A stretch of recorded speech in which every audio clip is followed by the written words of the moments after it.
Am I an idiot for blowing up at my friend who constantly makes comments about my chest? I, female 26, have a big chest. I'm currently at 52 kilograms and there's nothing I can do to change the size of these things unless I have surgery. I'm also extremely shy and from a very conservative family, so my resentment and shame towards my bust is an ongoing issue. My friend Sarah is one of those unfiltered freethinkers who says whatever is on her mind. She's also slim and her chest is very much in proportion to the rest of her body. We work together and I'm always secretly jealous of how great shirts and tops look on her, whereas I feel I look very sloppy and unprofessional with oversized, ill-fitting clothes. Sarah has this way of always bringing up my boobs in conversation, starting off complimentary but often ending with a subtle insult. She knows they're a physical feature I'm uncomfortable with but doesn't let up. Examples of things she'll say is how my boobs look good now but give it a few years, and they'll be down to my knees, haha. Or she'll show me comments on Reddit where people are discussing chest size preferences and most are commenting how much they prefer a smaller bust over large. Or just a general reminder of how work or men will never take me seriously because of my cartoon boobs. I know she's trying to have lighthearted fun but it gets to me and I've told her a few times to drop it before. Now we're working from home. We all have daily video calls and meetings. Uniforms are not necessary and we can wear what we like.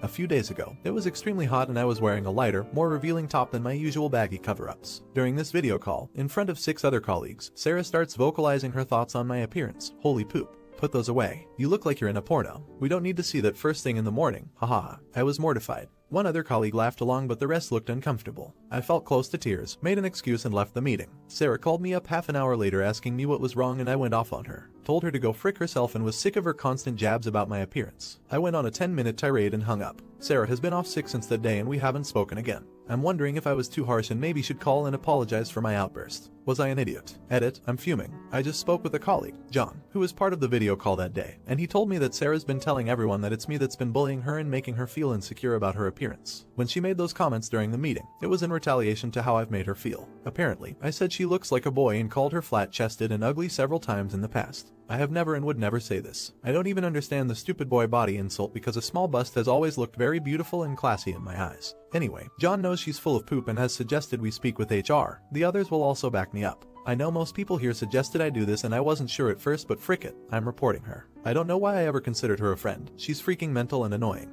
Edit 2. I now feel stupid for even asking the question, am I an idiot? I thought I may have been at one point because the video call was amongst mostly workmates rather than clients and I wasn't sure if my sensitivity towards my body image made me overreact to a joke that could have been innocent. I now realize it wasn't. I've also spoken to another coworker who is closer to Sarah and she thinks Sarah may have already reported me to HR. She said the phone conversation we had after the meeting was filled with abusive bullying language and physical threats. It wasn't a pleasant phone call, but the worst thing I said was that she go frick out and that I don't want to speak to her again. The rest of the conversation was just rehashing all the comments she made about my body and how it made me feel. She also claimed that I have been making inappropriate jokes about her appearance and work ethic through the years, and this confrontation was a long time coming. She also suggested that I've convinced the guys in the office to take my side by being a flirt and a tease. Did I mention that I'm stupidly shy? My head is swimming and I think I may be dealing with an actual psycho. I don't know how it's come to this ridiculous level of craziness. All I wanted to do was get on with my freaking work in peace and get through this crappy time, but now I have to deal with this bullshit. Update. Just to answer a few questions I've seen. 1. I've contacted HR with my complaint. I have a lot of old text messages and emails with comments and memes Sarah has sent making fun of my chest size. John and other colleagues are fully supporting me as well as my manager. It will take a while for them to get back to me, but I'm confident that things will be sorted and Sarah will be dealt with. 2. My breasts alone aren't 52 kilograms, 114 pounds. My overall weight is 52 kilograms. I mention this because my chest seems much larger on my small frame, making clothes that others wear and look nice in, look completely gaudy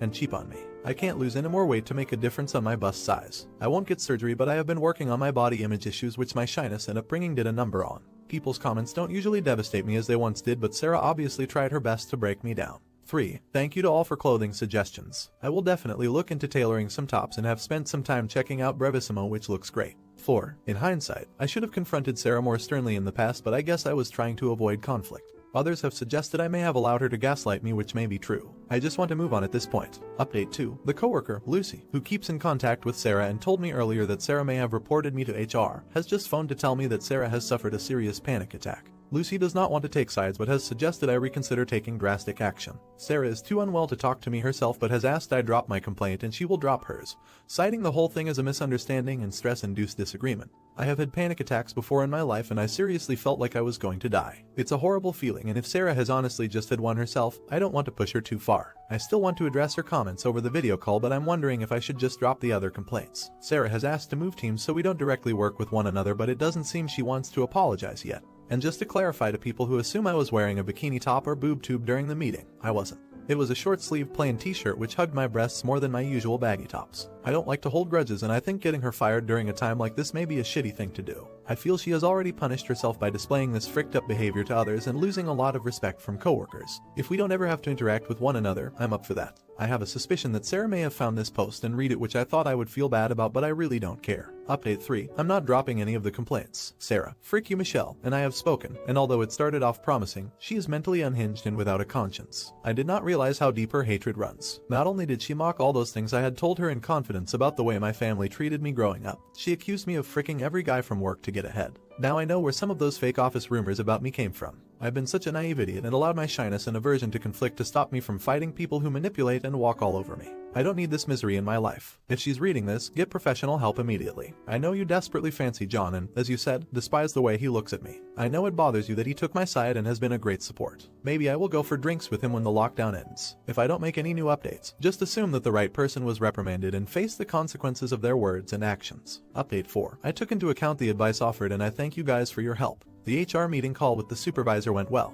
The main incident in my original post wasn't recorded, but all 6 colleagues wrote a statement confirming what Sarah had said and how inappropriate it was. I didn't realize it, but John had also asked others who work with us if they, at any point, heard Sarah attack my character or physical appearance in a cruel or improper manner, and if they did, would they be willing to write a statement. Apparently, she has been saying quite a few outrageous things behind my back, and it seems that a lot of the hurtful office gossip about me did originate from her. I submitted a few examples of messages and emails sent by Sarah during work hours, taking jokes about my appearance too far. I also included the messages where I asked her to stop causing attention at work as I'm extremely uncomfortable with others regarding me in that way. Her claims of my bullying her and calling her flat-chested and ugly at work were dismissed as she couldn't specify dates or find anyone to corroborate her story or even provide any examples of me ever being hostile or unprofessional. The phone call we had after the video team meeting where she claims I used threatening language against her was also disregarded as no recording was made and it was her word against mine. Luckily, I don't think they believed her on this point as I've never displayed anything near the type of aggressive behavior she was accusing me of, and my character references had me down as the quiet sort who gets on with work.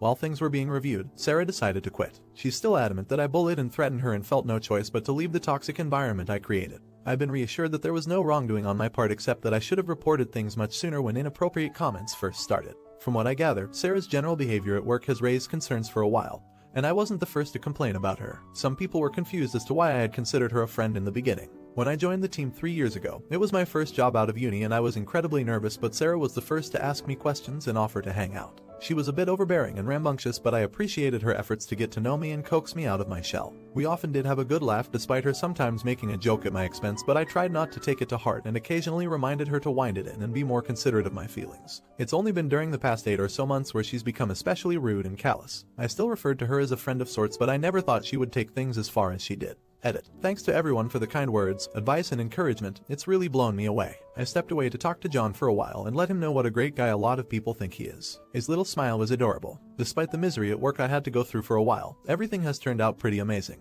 I do love my job now that I can actually get on with it without the office drama. Finding out how my other coworkers feel about me has been incredibly reassuring, and we've now set up a weekly virtual pub night. My outlook has improved massively, and I'm taking steps to manage my anxieties and put aside past negativity. Not an idiot. I'm so sorry that you had to deal with that. I'm so glad everyone was able to see Sarah was spitting lies and hope work is better now you don't have to deal with her. Not an idiot. That's an absolutely awful experience for you to go through. I'm so sorry that you were subjected to the bullying and malicious behavior. I'm glad that HR have dealt with it professionally and that she has quit. She definitely sounds unhinged and, probably, incredibly jealous, though there's no need to put that on you. How would you have reacted to someone like that? Let me know in the comments. Now, am I an idiot for telling my daughter it's her fault she has no pictures of herself? I, female 54, have 5 kids. 3 biological, 2 stepkids. The issue is with my eldest, Clem, who is female 26. The only pictures I have of Clem are from the day she was born to around her 8th birthday, but none after that. She would ruin any picture she was in by making funny faces, hiding from the camera, making weird signs with her hands, or by messing with other people. It was like this until she was 12 when she started to straight up refuse. We would tell her to come for the family photo, but she would refuse. We never forced her, but would gently encourage her. She even refused school pictures. I have no pictures of birthdays, graduations, prom photos, holidays, or days out with her in them. It broke my heart because I don't have any pictures of her growing up. Family photos look odd because she's not in them. Clem is 26 now and is pregnant with her first child. She brought her so over for dinner, and after we were looking at photo albums, we got to hers and she saw hers was nearly empty. She asked where all her pictures were and I told her she refused to have any taken. She got all teary-eyed and told me to stop joking.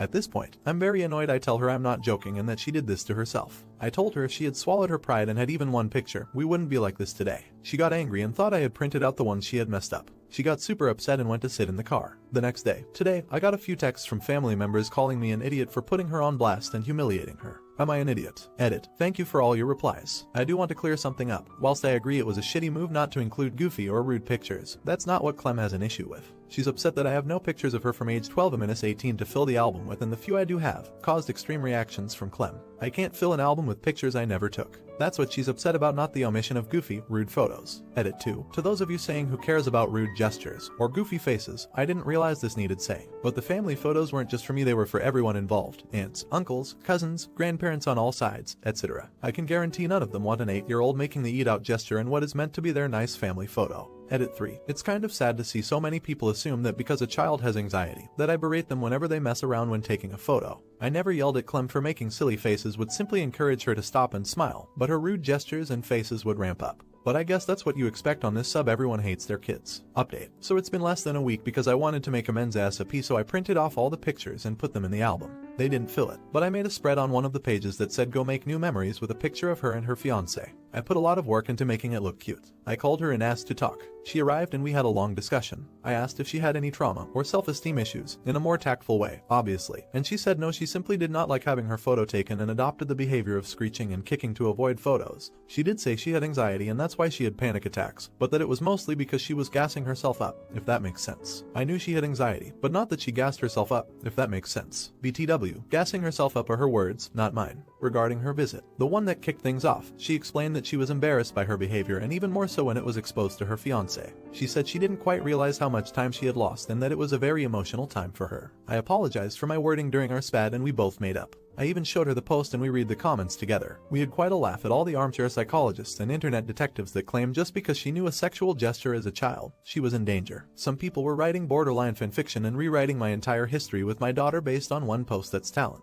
After a little bit of talking, I brought out the album and gave it to her. She was happy, and she seemed to take responsibility for the fact she refused to have pics taken. I told her I had printed out the candid ones from when she was 12 and 18 and asked if she wanted them. She said no. She really liked the page with her and her fiancé, which made me super happy. So that's that. You might find this hard to believe, but other than this incident, which we are working through, we have a very good relationship. Not an idiot. Some people just take bad pictures. It is just something about having the camera lens in front of them. They simply cannot remain normal. I think they feel like they need to perform in some way. My mother-in-law is one of them. She just cannot stand and smile for a picture. She will almost always have her eyes closed, or a strange look on her face. She wants to take a good picture, but something just keeps it from happening. Not an idiot. I feel like this is one of the rare cases where a Reddit post makes a difference in someone's life. As someone with anxiety, I get why taking pictures would be something to freak out over. I did think it was weird she knew the eat out sign at 8 years old, but I taught some kids age 10 and 11 who did way worse poop than that. Haha, I'm really glad it ended well.